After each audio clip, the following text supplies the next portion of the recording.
ఈ గ్రామానికి ఏమైంది? ఒకరు కాదు, ఇద్దరు కాదు, 45 రోజుల్లో ఏకంగా 14 మంది చనిపోయారు. ముసలి ముతకే కాదు, వయసులో ఉన్నవారు, ఆరోగ్యంగా ఉన్నవారు కూడా చనిపోతున్నారు. ఎందుకు ఇలా జరుగుతోంది? ఊరికి కీడు సోకిందని కొందరు, మూఢనమ్మకాలు వద్దని మరికొందరు. కానీ ఇప్పటి కారణం మాత్రం తెలియడం లేదు.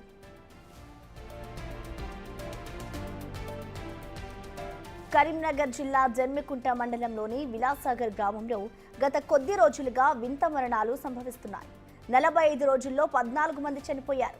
చిన్నపాటి గ్రామంలో ఇంతమంది చనిపోవడం ఓ రకమైన ఆందోళనకు కారణమవుతోంది. ఒకరు మృతి చెందిన తర్వాత వారి దినకర్మలు పూర్తి కాకముందే మరొకరు చనిపోతున్నారు. దీంతో ఊరిలో వేస్తున్న టెంట్లు కూడా తీసే పరిస్థితి లేకుండా పోయింది. కొంతమంది అనారోగ్యంతో, మరికొంతమంది రోడ్డు ప్రమాదంలో. ఇలా కారణం ఏదైనా వారానికో 2 చావుల వార్తలు వినాల్సి వస్తోంది. బయటకు వెళ్లాలంటే భయమేస్తుంది అంటున్నారు గ్రామస్తులు.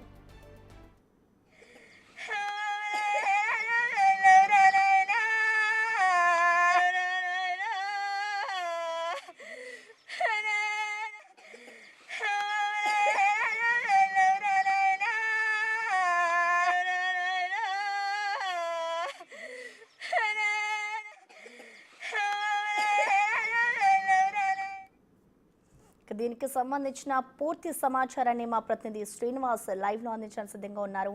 శ్రీనివాస్, మనం చూస్తూ ఉన్నాం, గత కొన్ని రోజుల నుంచి కూడా ఊర్లో అనేక మరణాలు సంభవిస్తున్నాయంటూ కూడా గ్రామస్తులు చెప్తున్నారు. అసలు ఏం జరిగింది? దానికి సంబంధించి అసలు గ్రామస్తులు ఏమంటున్నారు శ్రీనివాస్?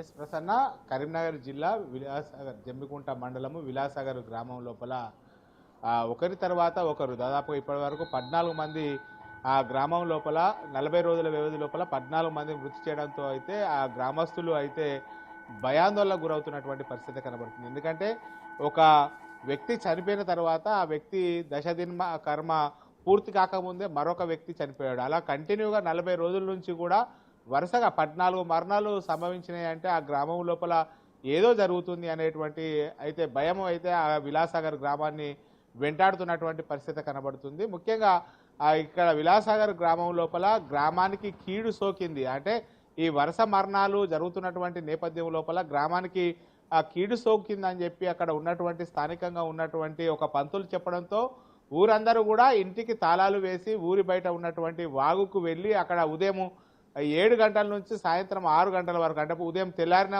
నుంచి పొదుగుకే వరకు కూడా అక్కడనే ఆ గ్రామం వదిలేసి వెళ్ళి అక్కడే వంటలు చేసుకొని తిన్నటువంటి పరిస్థితి అయితే కనబడుతుంది. అంటే ఒక రోజు మొత్తం ఊరందరూ కలిసి బయటకు పోయి అక్కడ వంటలు చేసుకున్నట్లయితే ఆ ఊరుకు పట్టినటువంటి కీడు పోతుందని చెప్పి చెప్పడంతో అయితే మూఢనమ్మకాలు ఏ స్థాయి లోపల ఉన్నాయో మనం అర్థం చేసుకోవచ్చు. ఇవి సహజ మరణాలే అని చెప్పి చాలామంది అనుకుంటున్నా కానీ ఒకరి తర్వాత ఒకరు దాదాపుగా ఇప్పటి 40 రోజుల నుంచి 14 మంది చనిపోయారు ఒక గ్రామంలో. అంటే అది సామాన్యమైనటువంటి మాటలు కాదు. ఇవన్నీ కూడా సహజ మరణాలే అవుతున్నా కానీ తమ గ్రామానికి ఏదో సోకిందనేటువంటి భయంతో అయితే విలాసాగర్ గ్రామస్తులు ఇప్పుడు భయాందోళనకు గురవుతున్నటువంటి పరిస్థితి కనబడుతున్నది. ముఖ్యంగా బిగ్ టీవీ ఆధ్వర్యం లోపల రేపు పెద్ద ఎత్తున కూడా అక్కడ ఇటు మెడికల్ సంబంధించినటువంటి వారితో అక్కడ హెల్త్ క్యాంపు ఏర్పాటు చేయడానికి అయితే సన్నాహాలు చేస్తుంది.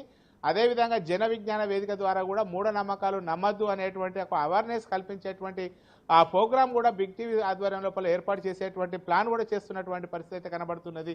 మొత్తానికైతే ఈ 40 రోజుల వ్యవధి లోపల 14 మంది మరణాలు ఒకరి తర్వాత ఒకరు, అంటే ఆ 10 రోజులు ఒకరు మరణించిన తర్వాత 10 రోజులు పూర్తి కాకముందే ఒకరు ఆ గ్రామం లోపల మరణించడము, ఆ బస్టాండ్ వద్ద వివిధ రకాలైనటువంటి ఫ్లెక్సీలు 10 మంది వరకు ఫ్లెక్సీలు వెలవడంతో అయితే గ్రామం లోపల ఏదో జరుగుతుంది అనేటువంటి భయపడిపోతున్నటువంటి పరిస్థితి కనబడుతుంది. ముఖ్యంగా ఇటు సాయంత్రం 8-9 అయిందంటేనే ఆ గ్రామం నుంచి బయటకు రావాలంటేనే విలాసాగర్ గ్రామస్తులు జంకుతున్నటువంటి పరిస్థితి కనబడుతుంది. ఇలాంటి భయాందోళనలకు పోగొట్టడానికి బిగ్ టీవీ అయితే రేపు అక్కడ మెడికల్ క్యాంపు ఏర్పాటు చేసి ఒక అవేర్నెస్ ప్రోగ్రామ్ అయితే ఏర్పాటు చేసేటువంటి ప్లాన్ చేస్తుంది. ప్రసన్న, మనకు థ్యాంక్ యూ శ్రీనివాస్.